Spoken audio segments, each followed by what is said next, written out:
Eh bien salut tout le monde, c'est AZK, bienvenue pour ce DeFi Actu du 14 juin 2024, j'espère que vous allez bien.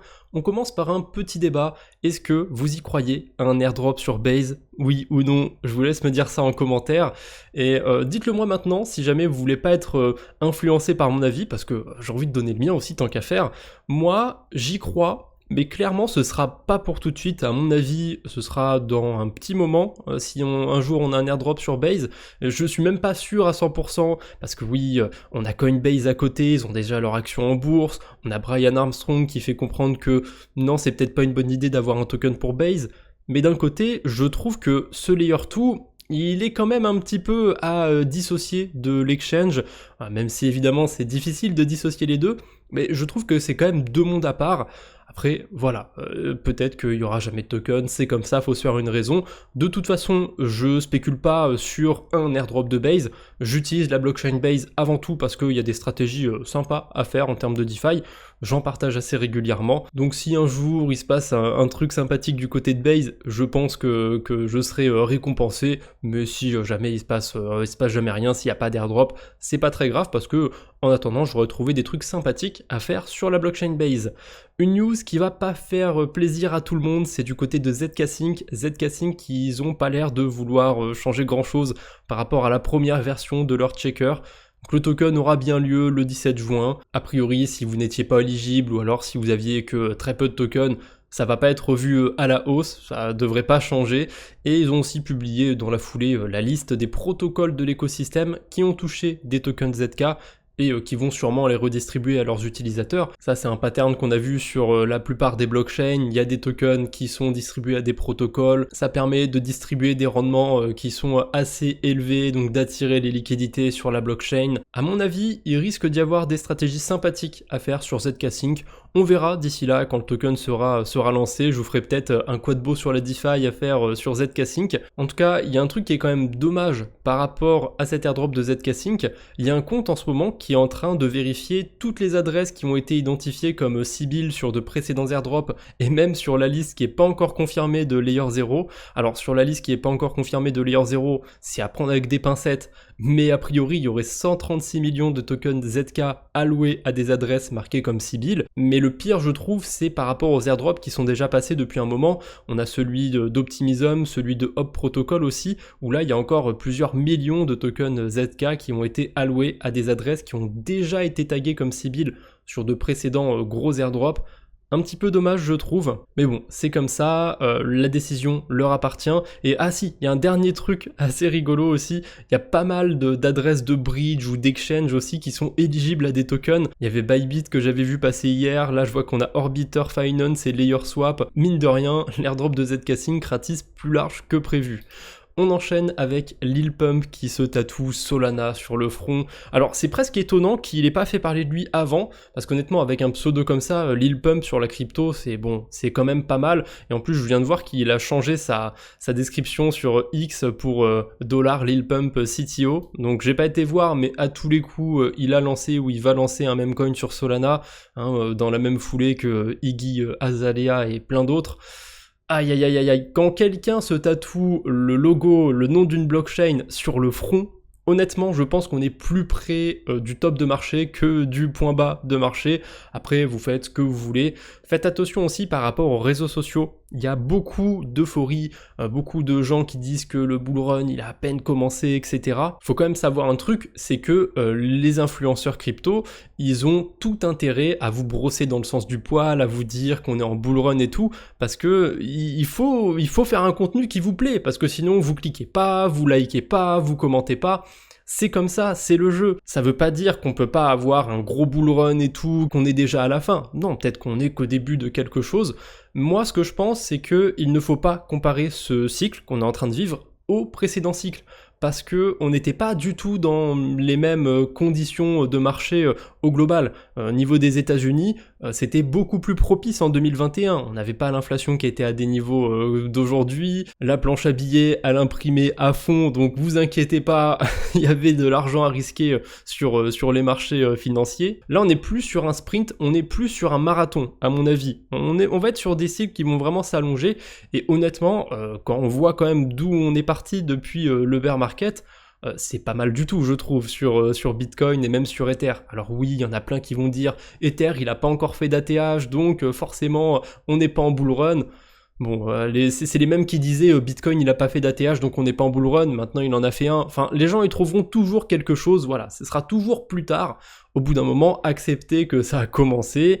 C'est comme ça, si vous n'avez pas encore réussi à bien performer, bah c'est pas grave, peut-être que ce cycle c'est pas le vôtre, peut-être que vous allez finir par trouver une autre hype et à bien performer dessus, ou peut-être que bah, vous n'allez pas réussir. Ouais, ça fait pas plaisir à entendre, mais il n'y a pas 100% des gens qui viennent sur le marché et qui réussissent. Voilà, désolé, je sais que ça fait pas plaisir spécialement à entendre, mais je vous souhaite de réussir, bien évidemment. On vient généralement sur les marchés crypto avec plein d'espoir et avec l'envie de réussir, mais faites attention quand même à vous et essayez de pas trop vous faire influencer par ce que vous voyez, et même par moi. Si ça se trouve, je suis dans le faux, on va vivre un énorme bull run mi-2024, fin 2024, et voilà, il faut pas m'écouter. Bref. Pour une fois, j'ai un truc sympa à dire sur Layer 3, on a des quêtes qui sont assez cool, ça fait plaisir, ça fait longtemps qu'ils n'avaient pas fait des petits quiz, par contre c'est des quêtes qui sont cachées, donc si jamais vous voulez les faire, les compléter, je vous mettrai les liens dans la description, vous l'avez aussi du coup du côté de Twitter, je les ai partagés,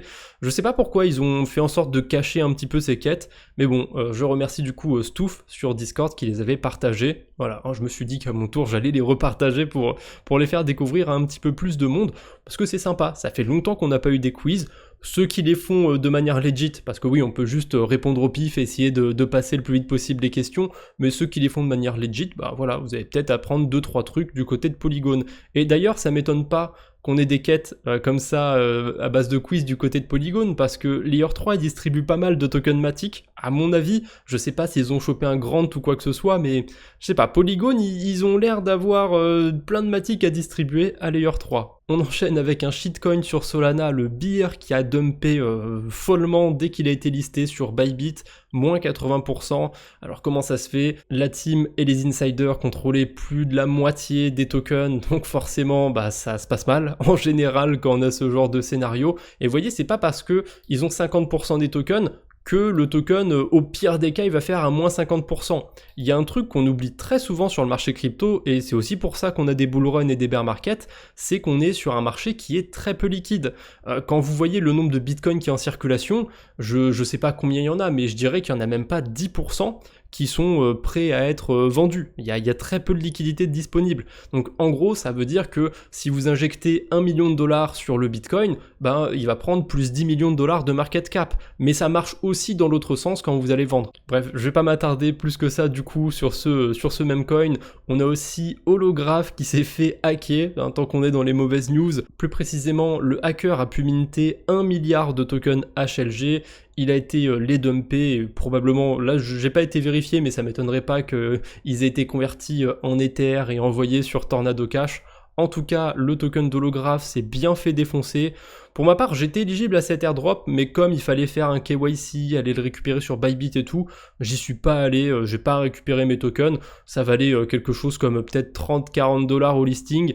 Aujourd'hui, ça vaut facile 3-4 fois moins, donc honnêtement, je suis pas passé à côté de grand chose, c'est pas très grave. Et voilà, a priori, c'était plutôt catastrophique. On passe maintenant plutôt aux bonnes nouvelles, aux levées de fonds. Alors j'en ai pas beaucoup pour aujourd'hui, il y en a pas tant que ça qui m'ont donné donné des étoiles dans les yeux. Par contre, il y a eu une grosse levée de fonds du côté de Paradigm. Alors Paradigm, eux, c'est assez marrant parce que ils investissent en général dans des projets crypto, et là justement, ils ont levé 850 millions de dollars pour investir dans des projets crypto naissants. En dehors de cette levée de fonds qui s'est passée un petit peu en dehors du marché crypto, là pour revenir sur le marché crypto, on a Nuffle Labs, c'est une entreprise qui va développer des trucs sur l'écosystème de NIR, je me suis pas renseigné plus que ça sur le projet, je sais qu'il y a pas mal de gens qui s'intéressent à NIR en ce moment, donc c'est juste ça qui m'a tapé dans l'œil, ils ont levé 13 millions de dollars, voilà, à surveiller pour ceux qui sont sur l'écosystème NIR. Et on a Particle aussi, alors on sait pas combien ils ont levé, à mon avis ils ont pas dû lever tant que ça, puisque c'est un protocole de trading sur Blast.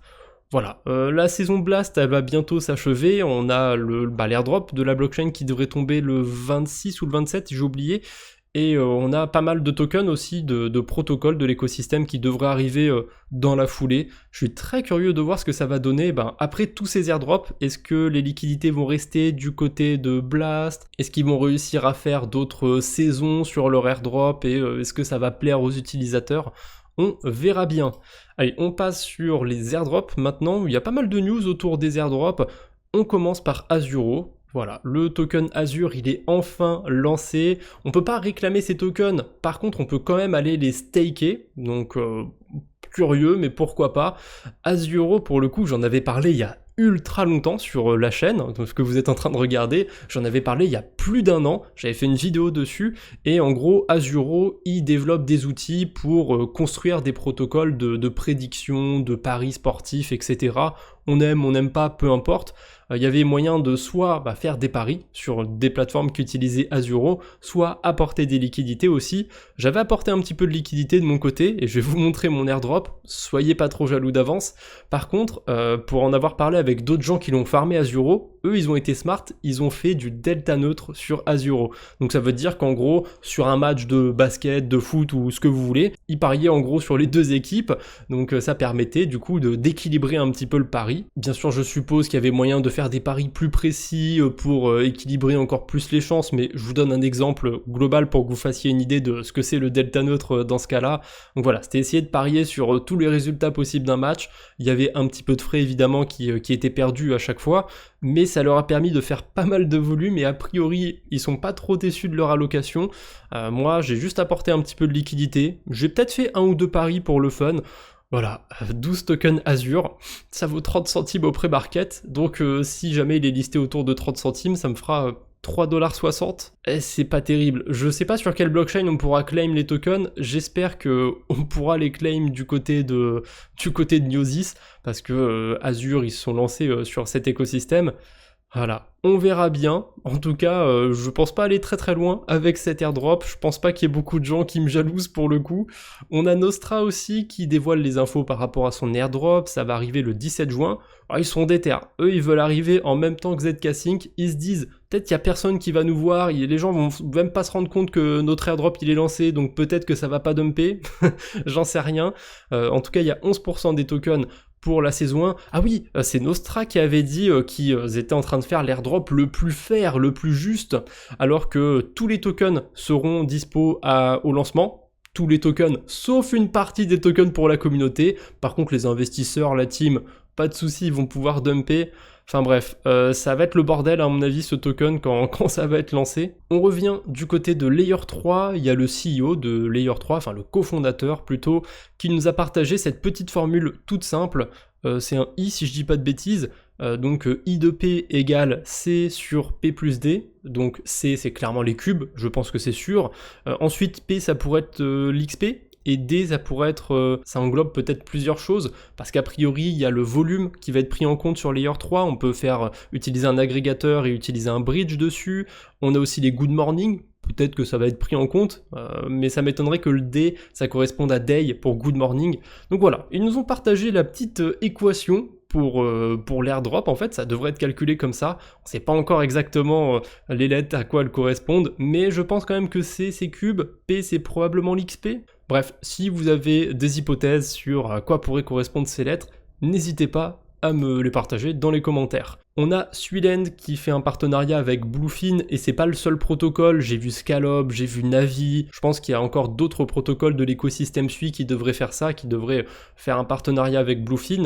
Bluefin en gros c'est le protocole de trading sur la blockchain Sui, ils vont lancer leur token Blue bientôt, il y a un airdrop, il y a des points à farmer pour ceux que ça intéresse. Et là a priori ils ont décidé de rendre éligibles les utilisateurs de certains protocoles, donc Suiland, Scallop, Navi, probablement d'autres qui ont pas encore été annoncés, mais ça m'étonnerait pas qu'il y en ait d'autres. Alors d'un côté, pour ceux qui farment que Bluefin, c'est pas terrible parce que ça va diluer un peu leur airdrop, mais pour ceux qui sont assez actifs du côté de la blockchain Sui, c'est pas mal du tout parce que a priori vous pourrez peut-être toucher des tokens d'un protocole que vous n'avez pas forcément farmé, hein. Donc c'est plutôt pas mal, curieux de voir ce que ça va donner. Comme c'est un protocole de trading, ça génère pas mal de frais, donc à mon avis, ça devrait mieux se passer que Scallop et Navi, qui sont des protocoles de lending, qui ont déjà fait un airdrop sur Sui, et c'était vraiment pas terrible. On était sur à peu près le même niveau que mon airdrop pour Azuro, sauf que j'avais beaucoup plus farmé de ce côté-là. Voilà, donc pour vous donner une petite idée, c'était vraiment pas terrible. Là, Bluefin, j'avoue que j'ai un petit peu plus d'espoir, je l'ai un peu farmé de mon côté, et je pense que ce week-end, si j'ai un petit peu de temps, j'essaierai de farmer un petit peu aussi du côté de Bluefin. Bref, si ça vous intéresse, je vous mettrai le lien de Bluefin dans la description. Et tant qu'on parle de protocole de trading, on a Merkle aussi, là ça va être le concurrent sur la blockchain Aptos, qui partage un peu sa roadmap pour la fin d'année. Ils ont atteint quand même 10 milliards de volume, donc honnêtement c'est pas mal du tout. Là vous vous doutez bien qu'avec 10 milliards de volume, ils ont dû générer pas mal de frais, et même s'il y a une partie des frais qui est redistribuée aux gens qui vont déposer des USDC sur le protocole, à mon avis, ce genre de protocole de trading, les frais, clairement, ça peut servir à financer un petit peu l'airdrop. Donc je suis très curieux de voir ce que ça va donner. Je vous avoue que j'ai quand même un petit peu d'attente autour de ce token, j'espère que ça va bien se passer. En tout cas, il nous donne une date pour quand ça devrait arriver. Ça devrait arriver fin juillet. Attendez, je vais essayer de retrouver ça. C'est confirmé pour la dernière semaine de juillet, donc c'est vraiment fin juillet, le token ne devrait pas trop tarder, et il me semble qu'il y a un truc comme 8% des tokens qui sont alloués à l'airdrop, donc on a vu mieux, mais on a vu pire, donc je suis curieux de voir ce que ça va donner du côté de Merkle. Ensuite, on avait quoi? Ah oui, la quête Galaxy dont je vous ai parlé il y a pas très longtemps. J'avais fait une vidéo dédiée carrément sur la chaîne. Et ben, ça y est, maintenant ça valide. Si vous avez fait la quête, ça peut se valider. Par contre, on peut pas encore réclamer le rôle sur Discord. Il y avait des points sur Galaxy, plus un rôle sur Discord à aller réclamer. C'est peut-être une quête anecdotique, mais c'est peut-être aussi un bon point pour l'airdrop de Monad. Et Monad, ils ont levé énormément de fonds, ça risque d'être un airdrop sympathique aussi. Donc voilà, c'était une petite quête du côté de Galaxy, fallait staker des tokens Wormhole pour participer à la gouvernance. En soi, on peut encore aller staker des tokens Wormhole, peut-être que même en dehors de cette quête, ça peut être intéressant de le faire. Mais voilà, la quête, c'était l'occasion de le faire pour ma part. Si jamais vous pouvez la valider, dites-le moi, parce que pour l'instant, au moment où j'enregistre, on peut pas encore valider et réclamer son rôle sur Discord. Mais ça devrait pas trop tarder à mon avis. Allez, on termine avec un petit peu de drama. Au début, je voulais mettre au début de la vidéo, mais je me suis dit non, c'est léger comme sujet, je vais garder ça pour la fin. On a Julien Roman qui a un groupe privé, pas si privé comme c'est titré dans le thread, et là on apprend pas mal de choses sur ce groupe privé, et quand vous allez voir combien ça coûte ce groupe privé, je pense que vous allez être scandalisé. Allez, je vous laisse faire une petite prédiction. Le tarif, c'est pour 3 mois. 3 mois d'accompagnement personnalisé et c'est censé être limité à 20 personnes. Alors honnêtement, moi, j'ai pas de diplôme, je me sens pas légitime de tenir un groupe privé et de mentorer un peu les gens. J'ai déjà eu ce genre de proposition. Il y a déjà des gens qui m'ont demandé, mais moi, en général, pour l'instant, j'ai une petite communauté. Donc en général, quand on m'approche par DM, je réponds et j'ai aucun souci à le faire. Donc si vraiment vous voulez me poser une question, voilà, je peux vous répondre gratuitement, il n'y a pas besoin de me payer. Bon, après c'est clair que si on commence à avoir 50, 100 000 abonnés, je peux comprendre qu'on puisse faire payer, ça permet de filtrer un petit peu la barrière à l'entrée. Mais là on n'est pas sur un filtre. Alors déjà, il y a quand même 100 membres dans le groupe, alors que c'est censé être limité à 20. Bon, j'imagine que avoir 100 personnes qui sont prêtes à payer, ça donne envie d'ouvrir un petit peu plus de place sur le groupe. Mais 20 places, c'était déjà largement suffisant, parce que la formation, elle coûtait de base 5800 $ pour 3 mois, et a priori, ça a été augmenté à 6800 $. C'est complètement fou. Évidemment, après ces 3 mois, soit vous continuez, vous payez, soit vous perdez l'accès au groupe et ciao bye Cimer. Ça fait cher, honnêtement ça fait super cher, évidemment le petit calcul, 6800 $ x 98 membres, ça fait 666 400 $ sur 3 mois, comme le dit Paul Exben, on dirait que le bullrun a déjà commencé pour certains. Alors je sais pas si tout ça est vrai, je pense quand même qu'il y a du vrai dans le lot, mais c'est complètement absurde, complètement fou. Et ça par contre, c'est pas des spéculations ou quoi que ce soit, on a vraiment des screens, on a vraiment une idée de ce qu'il y a dans cette formation, et qu'est-ce qu'il y a dedans. Il y a 8 modules dans la formation, on va apprendre plein de choses. Chaque module est composé d'environ 5 à 8 vidéos de 5 à 10 minutes chacune. Et pour ce prix-là, eh ben, on a Julien Roman qui nous parle vite fait de comment on fait un DCA sur un exchange centralisé ou de trucs un petit peu facile comme ça, qui honnêtement ne demande pas de payer 7000 € pour 3 mois, 6000 € pardon. Il y a carrément une partie des vidéos qui renvoie vers sa chaîne YouTube et donc vers son contenu gratuit. Là, honnêtement, c'est clairement un contre son camp pour la part de Julien Roman. On a aussi des petites missions mindset. Comment on fait pour penser comme un millionnaire crypto? Ah, faut prendre des douches froides, faut faire du sport le matin. Alors c'est très bien, c'est bien d'avoir des bonnes habitudes de vie, mais voilà quoi, enfin, paye ton conseil à 6000 € encore une fois, c'est complètement abusé. Bref, c'est tout ce que j'avais pour aujourd'hui. J'espère que cette petite vidéo vous aura plu. On se retrouve bientôt, j'espère. D'ici là, portez-vous bien. Salut tout le monde!